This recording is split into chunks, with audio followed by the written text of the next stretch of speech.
Welcome to the Rim Break Rodeo. We hope this video helps. In this video, I will help you make Rakhi at home. First, let's gather our supplies. You'll need some colorful threads like embroidery floss or silk, along with beads, sequins, and perhaps a small charm. Don't forget your scissors and a bit of glue. Having everything ready makes the crafting process much smoother and more enjoyable. Now, let's build the base of your Rakhi. Take about 6 to 8 strands of your chosen thread, each around 12 inches long. Fold them in half and tie a secure knot near the fold, creating a small loop.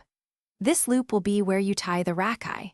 Then, braid or twist the longer ends together to form the main band that will go around the wrist.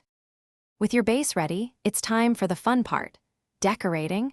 You can thread colorful beads onto the central braided section, or glue on sequins and small charms to add sparkle. Consider using fabric glue for a strong hold. Arrange your decorations symmetrically or create a unique, abstract design. This is where your creativity truly shines, making each Rakhi special. To complete your beautiful handmade Rakhi, tie a final secure knot at the end of the braided or twisted section, ensuring it won't unravel. Trim any excess threads neatly to give it a polished look. Your personalized Rakhi is now ready to be shared. Remember to check the description below for a link to the Owala water bottle and other great deals. It's a fantastic way to stay refreshed while crafting or anytime you're on the go.